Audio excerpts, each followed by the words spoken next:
Quick little word before this episode begins. Happy Independence Day, everybody. This is coming out on the 4th of July of 2025. Independence can be a really ridiculous concept, but it can also be really cool. And the kind of independence that I am grateful to have achieved is an independence from wage labor, and now a new kind of independence that I've been striving towards for the last several months is to have my studio bought and paid for, brick and mortar, not something that I am renting, but instead build myself and own. Well, I've been able to make some serious headway with that recently.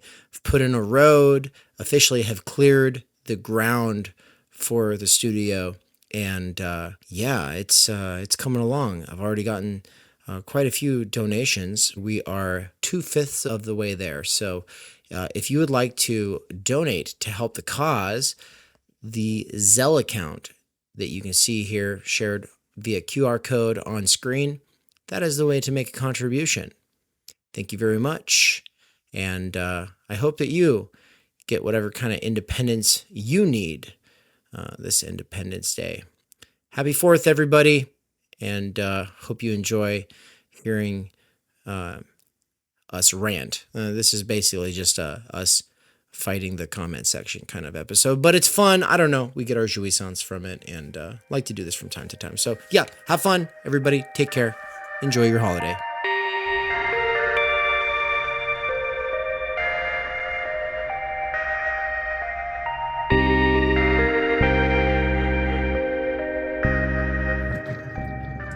Hello, this is Ann Snellgrove McKerracher. And I'm David McKerracher. You're listening to What's Right.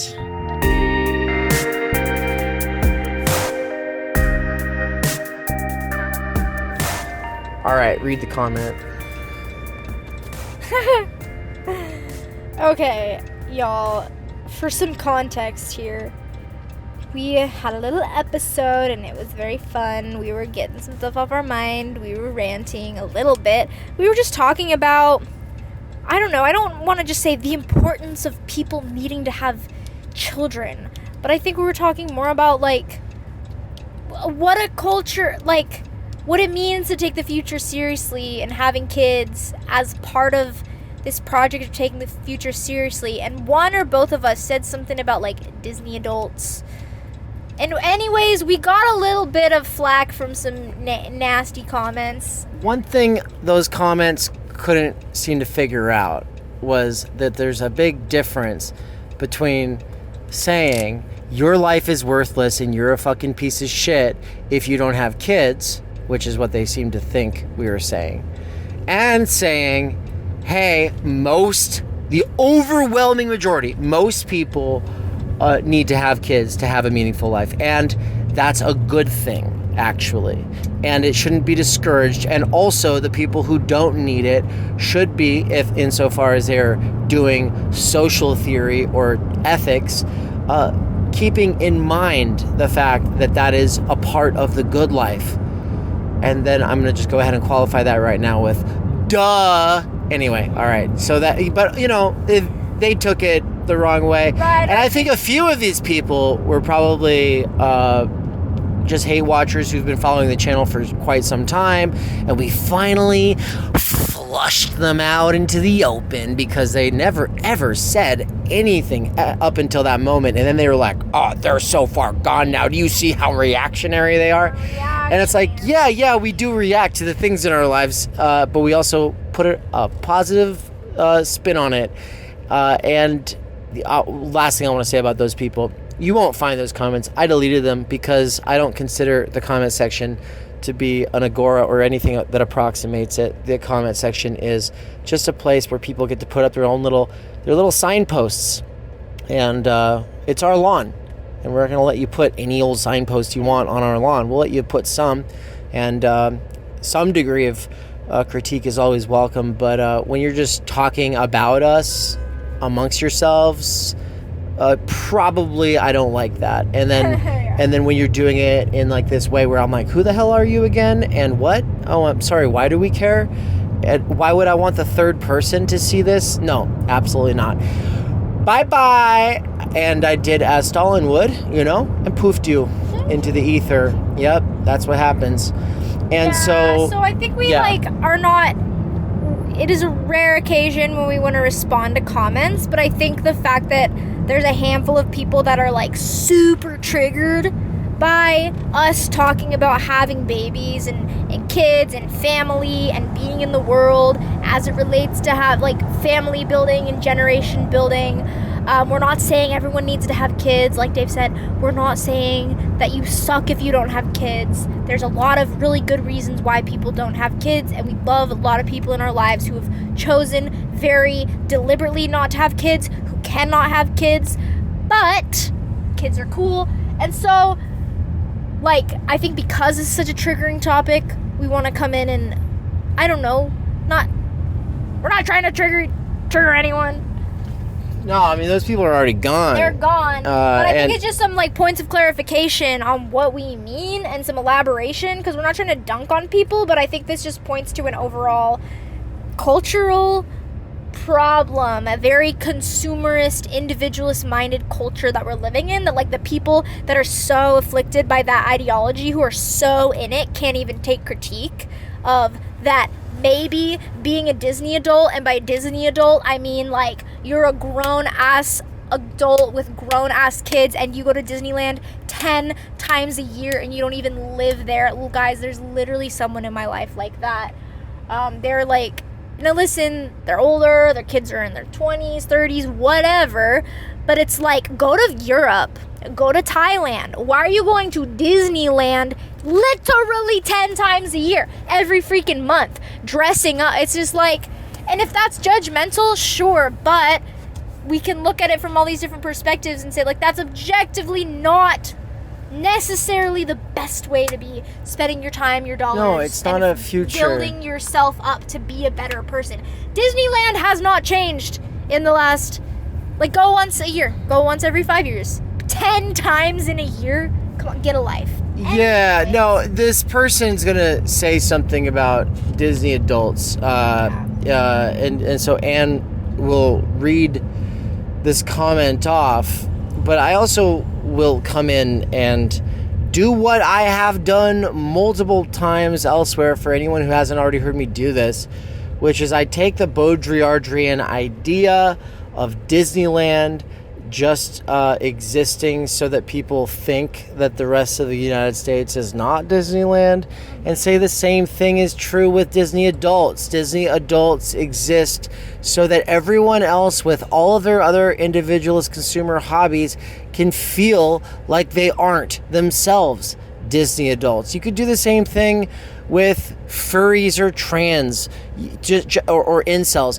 Take any fringe online thing that gets some mainstream attention, and the point is that it exists so that other American adults, individualist consumers, can feel like they are more normal. The fact is that our mode of consumer enjoyment isn't normal in the grand scope of things, or in any successful or healthy culture or civilization that's ever existed. Right. So I think the same applies to these individualist consumer type adults who are like super crunchy, even if their mode is not one of consumption and buying products. Well, it's does that mean granola? We're talking like Whole Foods people or what? Yeah, or like super outdoorsy people where it's like it's their identity, it's their consumer identity. Oh, so they like either REI shoppers who like spend most of their time off in national parks. About hiking, like it's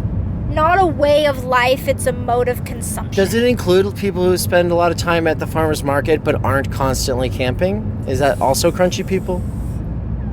That could be crunchy people, but maybe not so much. But they're on some health kick, and they're trying to not be just consumers, is what you're saying. No, I'm saying I think this does apply to people who, like this, the Disney adult mode of life can also manifest to the types of people who's like, their identity is so wrapped up in this one thing that they're doing that they're not a well-rounded, they're just like, no, it's one thing to have a hobby or even a passion that you're really good at, but like I think I can think of people in my life who are just like, this is just it's just in their little niche identity that makes them better than everyone else. They have to buy all the things to do this. They are always looking to go, like, spending all this money and time going off and doing these things, like, multiple times a year. Gotcha. Yeah, and what I was saying about the crunchy people is, like, they're trying to be healthier and not as consumeristic, but you're saying they end up being so. Not all crunchy people, I don't think. Trying. Not all crunchy people are like this. It's like when your identity, rather than caring about the people in your life or it doesn't even have to be an intergenerational project, but like some sort of project, or just you're trying to like live the good life. And if that includes going to the grocery store or buying organic, like that's one thing. But when your identity becomes, I'm a Disney adult, I'm a Star Wars fan, I like The Office memes, that's part of my identity. I'm this gender or sexuality, that's my identity. I'm a crunchy granola person, TM. I'm a vegan, TM. Like, or hashtag this, that, or the other. Yeah, gotcha. like Okay. that mode of the Disney adult. Like you were just saying, Disney adults exist to make us think that our modes of consumption are not Disney adult-ish, but they can be just as Disney adult, like, even if it's the total opposite, like even if it's, I think, being directed towards being a rock climber or a kayaker. Okay. There's kayaking and doing those things out of passion and building community around it, and then there's just like, this is just who I am, and you like, I don't know, I don't want to tell people how they should or shouldn't spend their money, but it's like the dual income, no kids type of people put a lot of money. They go, kids are so expensive, I could never have kids, and then spend probably tens of thousands of dollars a year on these pastimes. And it's like, well, I guess if you don't have kids, cool. I don't know. Right, okay, I got you. Anyways, so let's read the comment. So anyways, this was just a little comment thread that was... No, not the comment thread, just the one. There's just that one comment. The top one. The one about Disney, yeah. Oh, well, it's just the end of a comment. Yeah, just read it. Okay. What you read before we started recording. They basically said, I think DNA would go about this all with the mindset of, we are showing you all how we are navigating life, take and leave what you want. I wouldn't have left the above comment. Instead, they seem to be going along like, here's what's wrong and right with everyone else in the world, and we are acting in reaction to the sometimes right and mostly wrongs of everyone else. The former is an explorative, descriptive method of finding meaning in the world, whereas the latter is not only prescriptive but derogatory as well. Best of luck, fellow travelers. Oh no. That is not the one. No. Best of luck, fellow travelers. May you one day understand that Disney adults can also be lifelong family and community members with inherent value and no need to change anything about themselves. Okay, I had to read that. That's the part I was looking for, yeah. Yeah.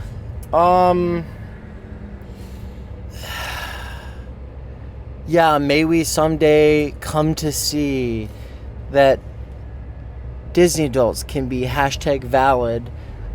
I mean, Anne watches Glee, and I have been nostalgia returning to certain, pop culture things that I grew up on. That is not what we're talking about. Anne has already gotten at what she is referring to, which is like this more extreme level. Before we were recording, Anne was like, yeah, we're not talking about having a Disney hoodie. Who likes Disney and goes once a year, once every 5 years, or has some Disney merchandise and likes the movies. Like, I'm thinking about somebody from the music scene who was in a band, and we all loved him, and he was just kind of like known as that guy who like cries over Disney movies and likes to watch them. But like, here's first of all, just because he enjoys Disney movies doesn't mean that he spends all his time and money only associating with, or primarily associating with, other adults who do the same thing, or that he's going 10 times a year. But also, I would then add this. Valid community members in what context? right? Like, what are we even talking about? Because this whole discourse, like, it's like, yeah, and you know what? If some of you guys drink alcohol, and you're probably going to be great neighbors for people and maybe even good parents, who knows, right? Well, do we need to say that when we also talk shit about a culture of insobriety? No, we don't need to. Do we really need to stipulate for the, oh yes, but a person can also be valid doing this? Oh, come on. And I get that this is reaction. Yeah, we're reacting. Yeah, we're saying we talk about the stuff in our world. Wrong. Yeah. And so I think the point is that you're not a bad person if you're a Disney adult, but if we're looking at like building communities outside of little individual niches and actually trying to make not only the world a better place, but our culture more rich and fulfilling and beautiful, yeah, I'm gonna argue that you'd be better off spending that 4-day weekend that you were going to Disneyland 5 times a year, I don't know, supporting the arts in your community. Or better yet, building your own arts, having an actual project that you are building up, spending time with your kids. Like, yeah, take your kids to Disneyland a couple times in their life. Sure, a fucking 5-year-old is not gonna remember their first time at Disneyland, or maybe a 3-year-old, whatever. Like, your kids are gonna have more fun at a local hotel swimming pool being with you than having to go on this expensive vacation, buying all the, like, right. That's what it's about. It's about where we're putting our time and our energy and also our money and our effort. And if you have the time and the money to be going to Disneyland that many times a year, or having half of your closet be Disney clothes, and the Disney adult is just a, you know, using that as an example, apply this to any individual consumer lifestyle, whatever. If you have the time and the money to be putting so much effort into this consumer thing, then you have the time and the effort to be actually reading books or creating music. Or will it ever be as good as if we all didn't have to work and had like genuine time, energy? No, but I'm gonna make the argument that you don't, unless you live down the street from Disneyland and it's a bang for your buck to get a season pass, fucking do it. That would be lit. But oh my god, if you live 10 hours away and you're spending, like, I don't know, every vacation you can in Disneyland, I don't know. I think you could be doing other things with your time. And that's me, and that's my opinion. Okay? And I think you just aren't being super what was the term? Descriptive and exploratory. No, I'm being derogatory. And you know what? I'm judging you. If you go to Disneyland 10 times a year and have your and you're like a 50, 60-year-old. Yeah, no, that's the thing about judgment, is that, you know, there's this. I respect you. You can be my friend, but I'm judging you. Yeah, there's this way where people take offense to anyone judging in the first place. And this is actually an extremely anti-popular, elitist position, right? And it's also extreme liberalism, right? So you get plenty of leftists who are like, I'm not a liberal, I'm a leftist. But then it's like, yeah, but one of the chief tenets of liberalism is just kind of that every individual just gets to make their life whatever they want, and it's just whatever their opinion is, whatever their preference is, as long as they're being open-minded and non-judgmental and nice, everything should be fine, because it's all just us shopping at the big mall of life. But it's like, what we're saying is, no, there are more and less ethical ways of being, and not everything is just consumerism. There are actual non-consumerist, or at least not totalized consumerist activities that benefit you, that benefit others, that benefit the planet. That's what we're saying. Yeah, and I think, if you want to look at it from a very, radical perspective, I think in a world, in a society where we are all being encouraged to commodify ourselves and become influencers and be affiliate marketers for XYZ. Like, it is a revolutionary act to say no to putting all of your time, money, attention into big conglomerate corporations that own everything, that, like, doesn't care about you. Yeah, to say no to Netflix, to say no to Disney, to say no to whatever's trending on Hulu or Prime. I'm not saying boycott shopping is radical, but we are saying Disney. You can reclaim your attention from these corporations, and you can do things that matter. That there are things that matter more than not. And we've also we're also coming out of in my case, over a decade of organizing, and we both have done a ton of it together.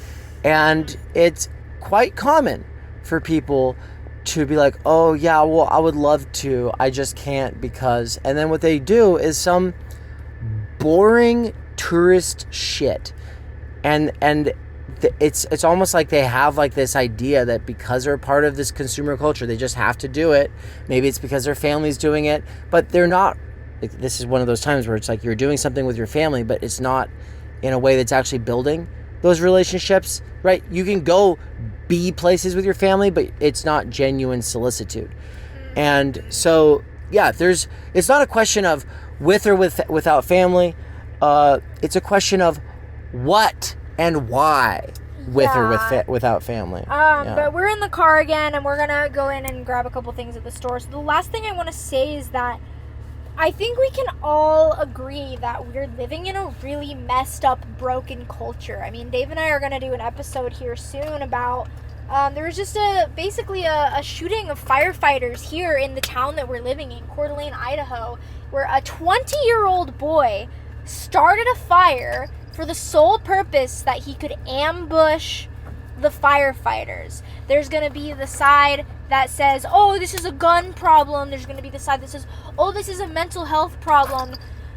If it was a single case, if this was the only time that anything like this had ever happened in the United States of America, then yes, that would be an issue with that individual person. We're in a sick-ass culture. The fact that we have school shootings, like... Sick-ass, dude.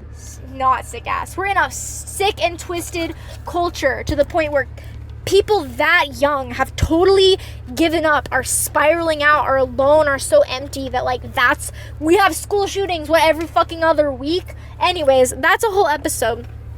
We're living in a broken culture, and I think we need people to take a stab at, like, analyzing what's going on with the culture, critiquing it. We need to, I think, make some things taboo again. At the same time, I think the very much more, like, progressive liberal approach is to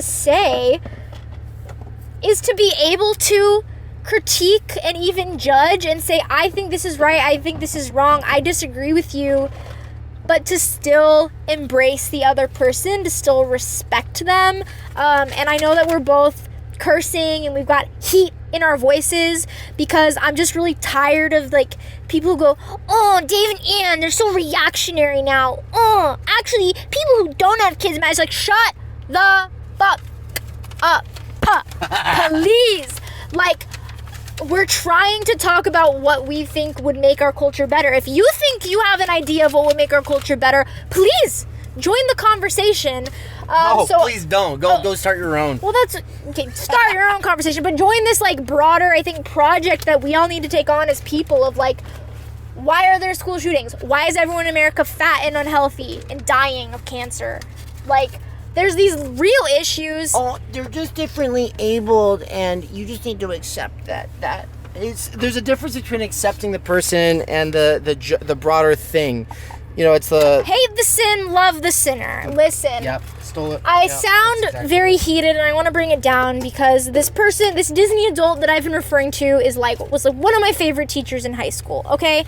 And I love her, and she's great, and she just sits on her Instagram and says liberal stuff that's very, very cruel and mean towards people who voted conservative, and I go, that's a bad look. But, you know, if I found out that she died tomorrow, I would be very sad. I love her. Like, you know, we can disagree with people, and we can say that I don't agree with this lifestyle choice. I would live my life differently. I wouldn't do this with my kids. You do you, live and let live kind of ethic. We can have that interpersonally and still be having, I think, these discussions on what is right, what is wrong, what is an ethical or a moral way to live our lives, what is good, right. What constitutes the good life. And I can say all of that and still be curious about the other person and say, oh, how was your trip to Disney? And hey, come over for dinner, and know that person's life is still, like, I know I'm sitting here, Dave's going, eek, because I'm sitting here doing, like, the virtue signaling thing. However... No, I'm just like, really, though, do you really have any inclination to talk to that person? I think there's a big difference between being like, I would be devastated if you died, and on the other side being like, I want to have you over. It's no, like, for no, sure. We don't. I'm not talking about that person individually, but I've got Disney adults plug in the niche consumer activity in my life. Friends, family members, cousins, like... So all that is to say, I think we can critique the culture and what it's turned people into and still have a lot of love in our hearts for those people and think that they have worth and want to engage with them and even share our own ideas with them. And so that, I think, unfortunately just needs to be said, because there's a type of, like, brain dead liberal lefty progressive who's like, oh, they said a mean thing, that means they're fascists, Nazis, white supremacists. And to that I say, I would not invite you over for dinner. You can kindly go away, that kind of person. What did we say we are? We just said we're a type of... We came up with it the other day. It's phobic. Something phobic. Do you remember? Phobic. We'll come back. We'll come back with the kind of phobia that we are. Yeah. That we have. All right. Bye. Hate to interrupt, but we would be remiss to not share an advertisement from our sponsors. And we're not sponsored by any corporate or state entities other than ourselves. So I'll just tell you a little bit about some of the past courses and the ongoing courses here at TU. Because if any of them sound exciting to you, well, you can access all of them by becoming a subscriber. That's right, subscribers make all of this possible. Subscribers get access to the course I taught on Martin Heidegger's Being and Time, as well as the course that I taught the first half of last year, Emmanuel Levinas's Totality and Infinity, the second half for which I will be teaching this winter. I've also taught Critical Media Theory and Critical Doxology and Timenergy with my wife, Anne Snellgrove McKerracher, who is the co-host on What's Right. Also, you would get access to the course I taught at the university, 3 semesters worth, on Intro to Critical Social Theory and Socioanalysis. But also, we've had lots of other great professors teach Introduction to Marxism by Chris Catrone, Intro to Lacan via Seminar 11 with Todd McGowan, Introduction to Ivan Illich with Brian Weeks, The Clinical Structures of Psychoanalysis and Autism with Dr. Leon Brenner, the Michael Downs Seminar, Introduction to Slavoj Žižek, Introduction to Nick Land, and Žižek's For They Know Not What They Do, all taught by Michael Downs, as well as What is Sex? There was a collab that I did with Cadell Last. Theory 101, a collab I did with Hello Gorgias. And then also, of course, there's Carl Jaspers' The Idea of the University, PMC Consciousness and Ideology. These were early, very important courses that I taught with friends at TU back in 2023. And they remain important to this day. Every one of these courses comes out of an overarching research project. There's a real driving force, mission, and agenda to the research going on at TU, because we want to understand the situation for the sake of large-scale structural change focused on the good life. What does that actually mean? If you really want to go deep, obviously, these courses are something you could spend the better part of a year binging while at work. Ongoing courses that come out on a monthly basis are the Fundamental Problems and Core Concepts at TU with yours truly, also my seminar, Philosophy of Nature with Nina Power, the Benjamin Studebaker seminar, as well as his course, The 12 Political Theorists. We've got some really exciting stuff coming down the line. The only way to make this all possible and really deepen your knowledge and familiarity with all of these different things is to become a subscriber today at http://theoryunderground.com/subscribe. Thank Guess you. who's back. Back again. Dave and Ann. And tell a friend. Guess who's back. All right, so we figured it out, the kind of phobic that we are. So figured out that conversation we were having recently where it was like, it's really just the kind of person who's looking to take any little thing and then try to turn that into, oh, that's this kind of phobia, or that's reactionary. The person whose mode is that, sort of taking offense and calling it activism, that is... I am phobic. Yeah. I'm phobic calling phobic. Yeah. If your go-to is, or you're transphobic, you're homophobic, for saying something that a lot of people agree with, or that's like reasonable, or just expresses this level of like caution or questioning a mainstream talking point from one side, and if your go-to is just, oh, that's racist, oh, that's white supremacist, oh, this is, when it's not actually, which a normal critical thinking person could go, maybe that's not. Yeah, I have that kind of phobia. Yeah, and so anyways, I wanted to bring it back to that comment, and I think it gets to something a little deeper, which has to do with the expectations a certain kind of intellectual product enjoyer has about that product. So, a way of saying that is, those who like to consume theory or philosophy content want it presented in a certain way, or they don't consider it adequately intellectual. And I'm like, but why? So it's like, for instance, it would be fine if you guys were just expressing your opinions and talking about what you want to do, but instead you make it about the things that you don't like in society, the things that you don't like that other people are doing, or the thing, right and wrong, what you think other people should do. Yeah, so thinking that is either judgy or derogatory. It's like, yeah, actually we should be judgy though, and we should be derogatory. If that's considered derogatory, then yes, we should be derogatory. There's another way to not be at all, but talking about what's right is, first of all, the theme of this podcast, but also it's ethics. And basically what these people are doing is saying the only way that they want to hear people talk about ethics is where it's been neutered by individualism.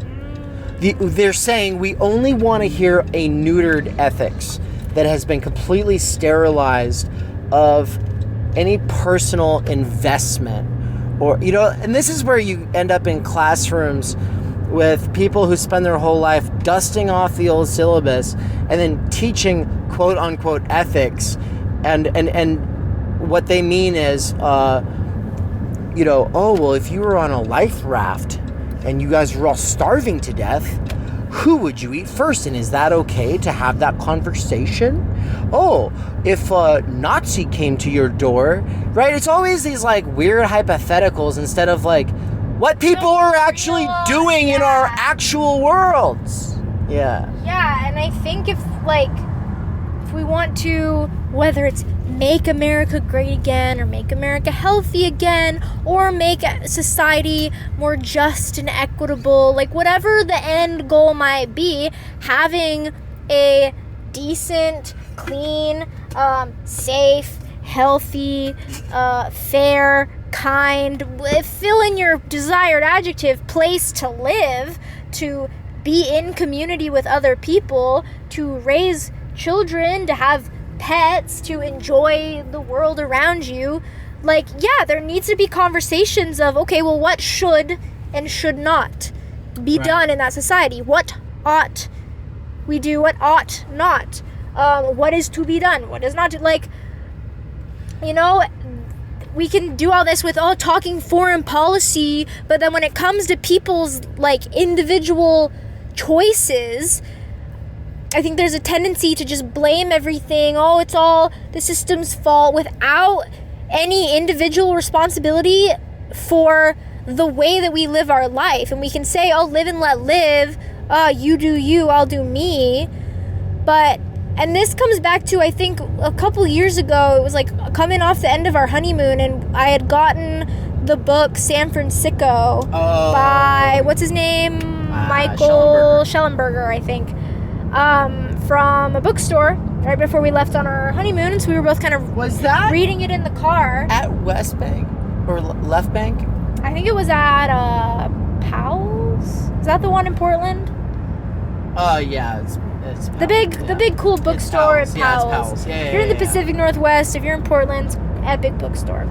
Yeah. Anyways, we were having, I think, another just like ranty conversation on the car ride home, not recorded or anything, but I say ranty because we were fired up about it, and it was, the whole book is basically trying to understand why it is that in these more liberal, progressive cities, especially on the West Coast, the ones that have the most liberal and lenient and kind of destigmatize policies when it comes to drugs and homelessness, the ones that put the most money into these, why are they also the worst? Why is the problem the worst there? And it's a really interesting book that I think has some really useful analysis and points to be made. But I think what got me going and talking about that was the standard to which we are holding each other. It is giving up on another person to say, just give him a clean needle. I'm sorry. You're just gonna let them die of a fentanyl overdose covered in their own and other people's shit on the streets of San Francisco? Have you no faith in humanity? Like, actually, that's what you want from other people? Not only for the safety and cleanliness of your community and the people that have to live around that, but that's all you think that an individual is capable of? You're just gonna give up on someone so much? Just give them some money and let them fucking do whatever they want. Portland has, you go to Portland at 7 a.m. and like a Friday or a Saturday, it's the zombie apocalypse. Yeah. They're gone. They're not, like, it's not dehumanizing to say there's no human there anymore. Yes, they're a physical human being, but there's zombies walking around. I would rather live in a Christo-fascist fucking world where that's just not allowed and people are put in the stockades. I don't think that that's necessary, and I don't think that that's realistic, and I don't think that's where we're headed, and it's not actually what I find desirable. Yeah. But I'm saying when it comes to culture war shit, the progressive approach of permissiveness is just so like, ugh. It's just so, why? Yeah, and so... Why? And I want to emphasize that rant was one that came off the back of just having been there. And we'd also been to Seattle recently, and we'd also been to San Francisco, and we've traveled a lot. We've been to a lot of cities, and like those three cities are especially rotten. And the people who are just like, oh no, well, you know, the main reason they're rotten is because of these big structural issues. I'm sorry, it's not big structural issues that are going around handing people clean needles. It's not big structural issues that are living, breathing human beings in DSA chapters who think that the best way of spending the time and energy of their movement is going and just being like, oh yeah, well, it's the system's fault that you're poor, Mr. Homeless, and it's the Here's system's a peanut fault that butter you're jelly addicted. sandwich. Yeah, it's the system's fault that you're... And a tent. Yeah. And we used to do that. Bauer and I used to go and give peanut butter and jelly sandwiches under the bridge to homeless people and stuff like that. But it's just a Band-Aid, you know what I mean? And it's not a real way forward. And in some situations, you know, like we know people, homelessness was a choice. It was kind of like a radical experiment. Yeah, but it's not for a lot of people. And insofar as it's a way for people to run from their problems and offload the burden of existence that is your responsibility onto other people, it's a problem. It's a problem. And it's obviously one thing for a person to sit from their rich little bubble of privilege and be like, oh, well, you should try harder, poor person. And of course that's annoying, and that is what the permissive, progressive approach is trying to counter, because that is so often like the more Republican approach. But it's also not what we are doing when we say this. When we're saying this, we do have in mind the fact that there are people in our lives and also in our listenership who are in death loop, junkie sort of spirals, and are using philosophy and theory and the culture of progressive permissiveness and blaming structures to stay in their little death loop. And it's killing them, and more importantly, it's hurting the people around them. And I do think that hurting the people around you is worse than your life sucking. And every time you have one of these people who's doing this, sort of like buying into the sort of excuse-making leftist ideology bullshit, that is what's happening.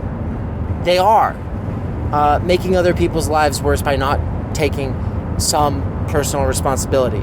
And so whenever we come to this personal responsibility versus system thing, it's a left-facing conversation. And at the moment we're going to be in a conversation with someone who doesn't see any system whatsoever as a big part of the problem, well, then we would have to reframe it for that conversation. But as far as I'm concerned, our audience is and has been highly overrepresented with people who are saying, oh, it's all the structure, it's all the structure, it's all the structure, and they just want to be on that little baggie of Coke dripping into them constantly. And if that's what you're looking for here, honeybee, you ain't gonna find none of that nectar. Nope, we're not gonna do that. We're not gonna give that. That's not what we're selling.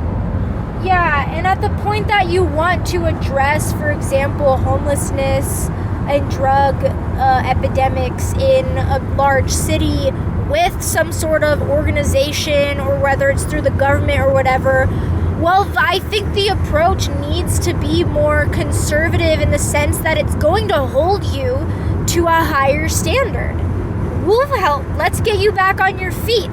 No more drugs. No more drinking. Clean up after yourself. Let's go find you a job. Like, we can be empathetic or sympathetic to someone getting into that situation while still saying, okay, but no more. You deserve more than that. Like, does it make you happy to go to these cities? San Francisco used to be my favorite city. We lived, a 4-hour drive when I was a kid. I loved visiting San Francisco. I still love visiting San Francisco, but it's sketchy. It's weird. I mean, we just met a family who had just moved to the area from Bozeman, Montana.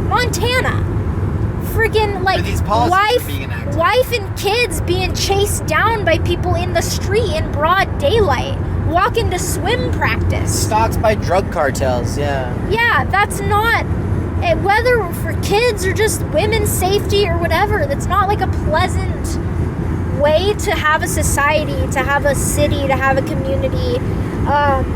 And so all of that, I think, was to say that in talking about what is good, what is right, how can we make society, our cities, our communities better, there necessarily has to be conversation on what should and shouldn't happen. There should not be shit in the street. There should not be dirty needles on the street. If you disagree, that's weird.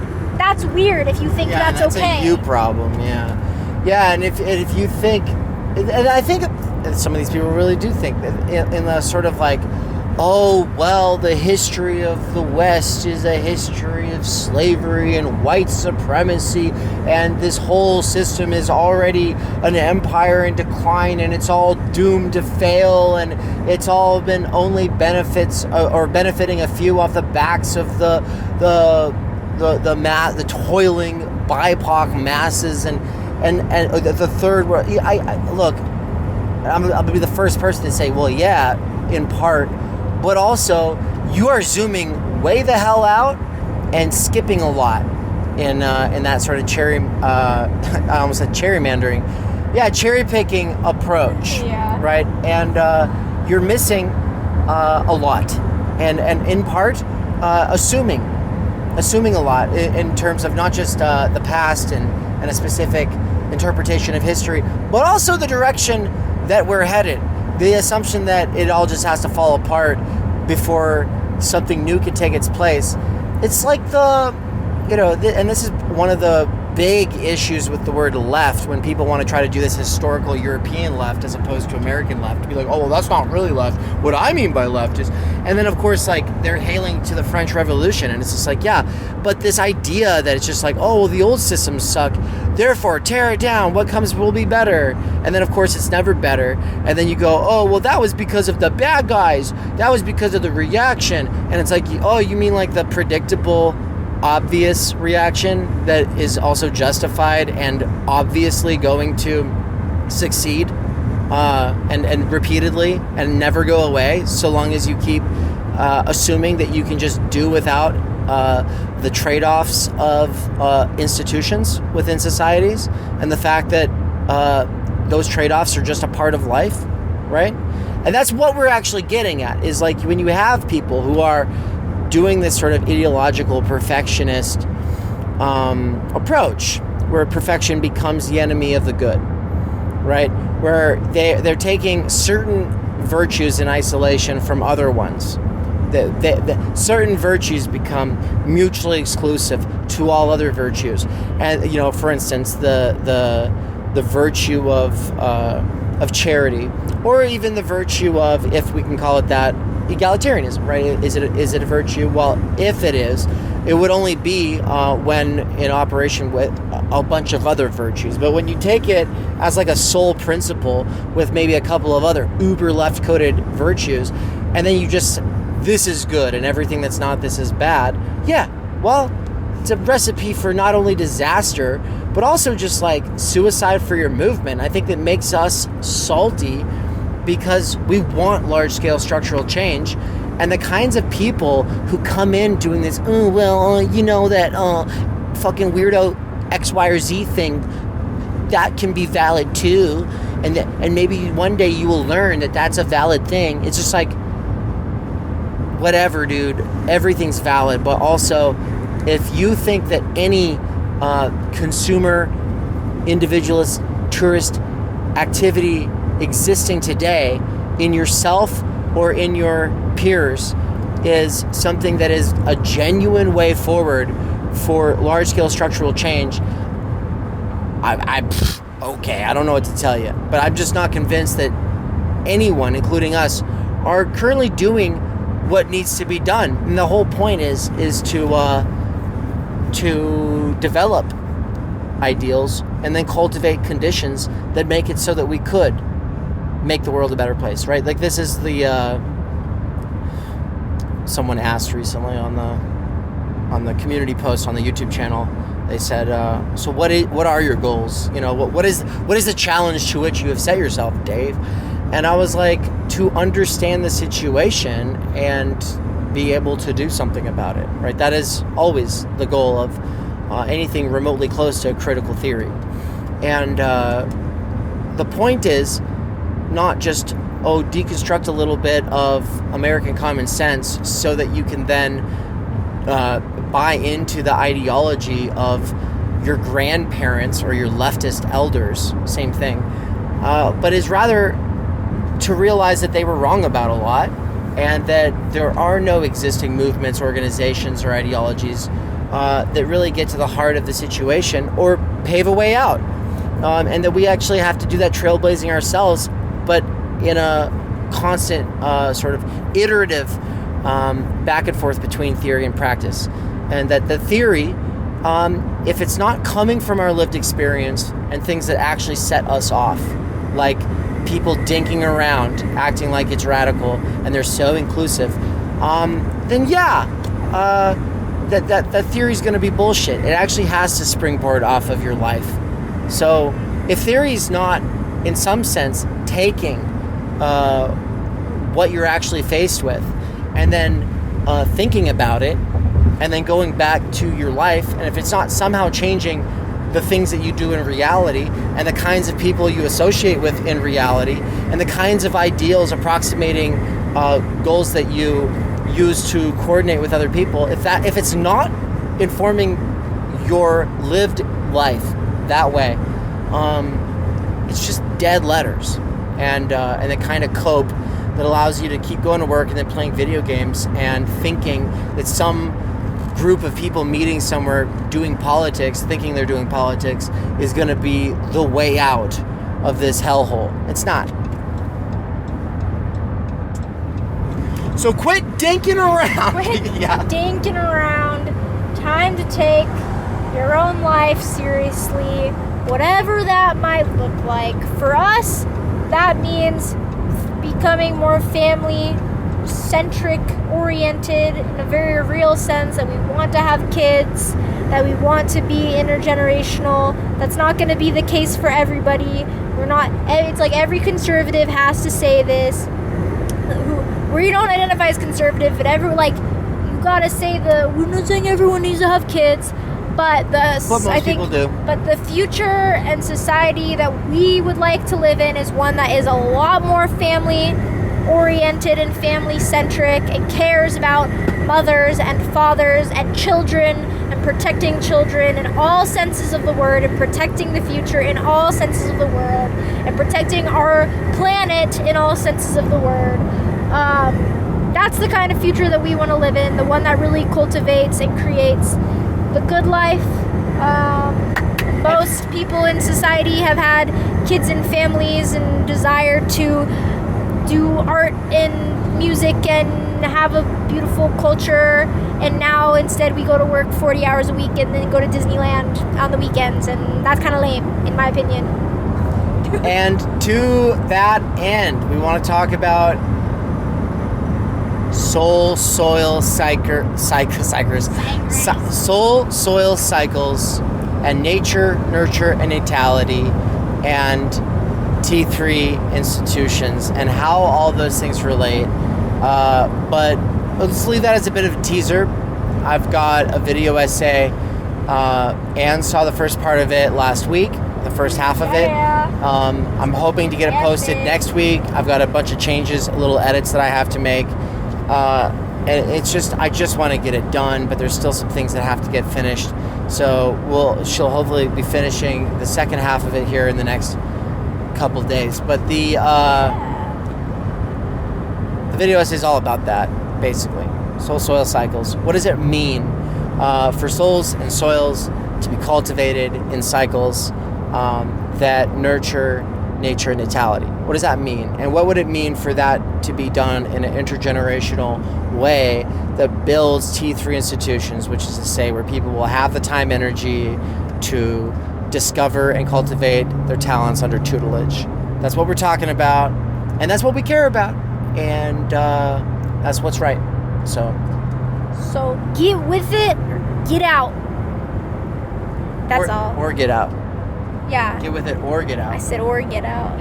You said get with it, get out. Or get out. I said it in a silly voice, so it didn't come across very well. Listen. Get with it. Get with it. Or get out. Go do something else. That's all I have to say. Happy 4th of July.